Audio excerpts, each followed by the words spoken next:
Finally আজকে দেখতে দেখতে সেই দিনটা চলেই এলো।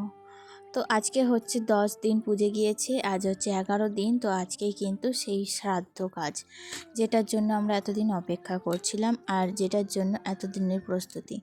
দেখতে দেখতে মানুষটা মরা কিন্তু 10 দিন হয়ে গেল। তো কী রকম একটা আশ্চর্য ব্যাপার, তাই না? আজ আছি আমরা, কাল নেই। আমরা কিন্তু চোখ বুঝলেই একদিন।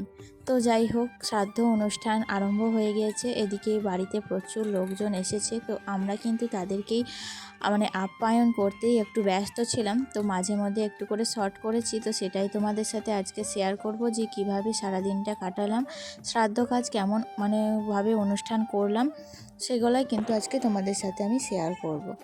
এদিকে দেখো, এখানে হচ্ছে রান্নার মাসি মিক্সিতে কিন্তু মশলা পেস্ট করছে, আর আমি কিন্তু চায়ের হেঁসেলে সকাল থেকে চা নিয়েই ব্যস্ত। তো যত আত্মীয় স্বজন এসেছে সারা দিন কিন্তু তাদেরকে চা করে দেওয়া, মিষ্টি জল দেওয়া, এই কাজটার দায়িত্ব কিন্তু আমার হাতেই পড়েছে। সকালবেলায় ঘুম থেকে উঠেছিলাম খুব সকাল সকাল, তারপরেই তো বাড়িতে চা করলাম, চাটা খেলাম, মুখ টুক ধুয়ে একটু ফ্রেশ হয়ে নিয়েছিলাম। তারপরে একটু কালকে রাত্রে মটর ভিজিয়ে রেখেছিলাম, তো মটর ঘুগনি করে নিয়েছি। তো মটর ঘুগনিটা আমরা বাড়িতেই রান্না করব, আর বাইরে তো রান্নার খাওয়া দাওয়ার ব্যবস্থা রয়েছে।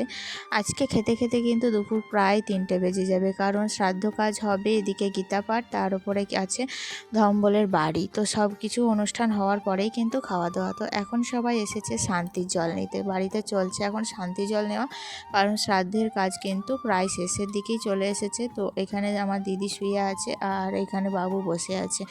আর দেখো বাড়িতে কিন্তু হইচই কাণ্ড, বুঝতেই পারছো।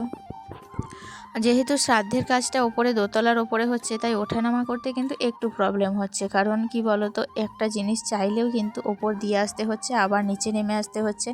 তো নামা ওঠাটা যেটুকু প্রবলেম সেটুকুই আর কি, তাছাড়া কিন্তু কোনো রকম কোনো সমস্যা হয়নি। খুব সুষ্ঠুভাবেই আমাদের কাজ কমপ্লিট হয়েছে।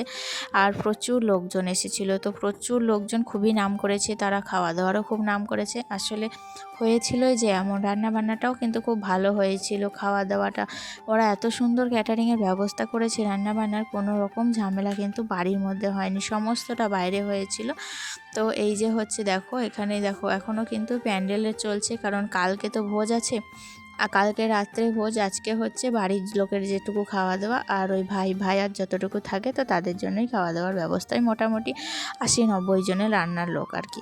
তো যাই হোক, এদিকে দেখো বাইরে রান্নার প্রস্তুতি চলছে, ওদিকের কাটাকুটি এবং বাটাবুটি সমস্তটাই কমপ্লিট, রান্নাটাও বসিয়ে দিয়েছে। আসলে ঘড়ির কাঁটাই এখন বাজছে 11টার মতো।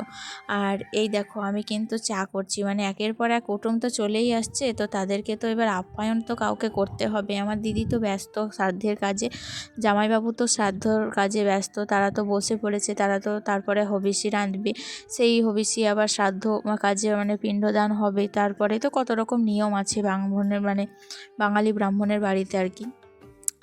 তো তারা সেই জন্য সেই দিকে ব্যস্ত, আর এদিকে কিন্তু হেঁসেলের দিকে আমিই রয়েছি। তো যাই হোক, কি বলবো, এই যে তারপরে দেখো এইদিকে একে একে লোক ঢুকেই যাচ্ছে, একটার পর একটা। আসলে অনেক জায়গা থেকে আসছে, আমার দিদির ননদের বাড়ি থেকে, দিদির মামা শ্বশুরের বাড়ি থেকে, তাছাড়াও দিদির পিসশাশুড়ির বাড়ি, শ্বশুর বাড়িতে যারা যারা থাকে আর কি, শ্বশুর বাড়ির তরফ থেকেও আসছে। এদিকে আমার হাজব্যান্ডও চলে এসছে, আমার হাজব্যান্ডেরও আসা কথা ছিল।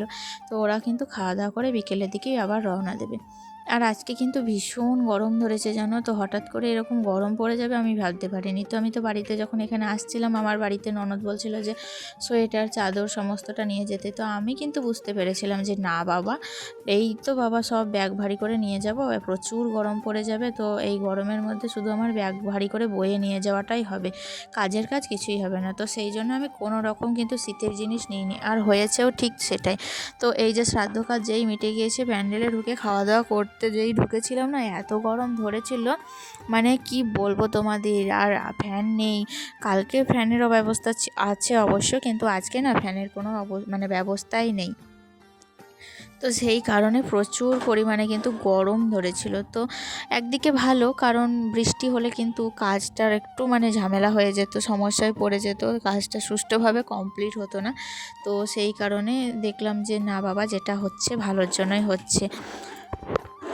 আর এদিকে দেখো শ্রাদ্ধ কাজ চলছে, এই যে বারান্দার শ্রাদ্ধের মানে ছাদের মধ্যে ব্যালকনিতে কিন্তু শ্রাদ্ধ কাজ হচ্ছে। তো খুব ভালোভাবে শ্রাদ্ধ কাজটা কমপ্লিট হয়েছে জানেন তো, কারণ এই যে আমাদের যিনি পুরোহিত তিনি কিন্তু আত্মীয়ের মতো তো সুষ্ঠুভাবে সমস্ত কাজটা কমপ্লিট করেছে।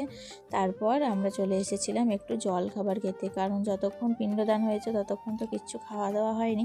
ধম্বলের বাড়ি পড়লে বলে শুয়ে থাকতে হয় না, তো সেই কারণে কিন্তু শোয়াও হয়নি। তো খুবই মাজাটা ধরে গিয়েছে, সারাদিন ঘোরাঘুরি ওপর নিচ বুঝতেই তো পারছো। তো সেই কারণে এখন একটু জল খাবারটা খেয়ে নেবো, তারপর দুপুরের দিকে ভাত খাবো। তো তারপরে কিন্তু আমার প্রচণ্ড গরম লাগছিল বলে আমি কিন্তু দেখো এখানে বারান্দায় একটু চলে এসেছিলাম কাজের পর। আর বারান্দায় এসেই দেখি একটা বিরাট বড় হনুমান আছে। তো হনুমানটা না নিজে কোলে কিন্তু একটা বড় করা ছা নিয়ে ঘুরছে, তো দেখতে ভীষণ ভালো লাগছিল। তো সেই কারণে দেখছিলাম, তো মাঝে মধ্যে ভয়ও লাগছিল যদি আবার নিজের দিকে তেড়ে চলে আসে। তো সেই কারণে বেশিক্ষণ দেখিনি, অল্পক্ষণ দেখে তারপরে কিন্তু ঘরে চলে গিয়েছিলাম।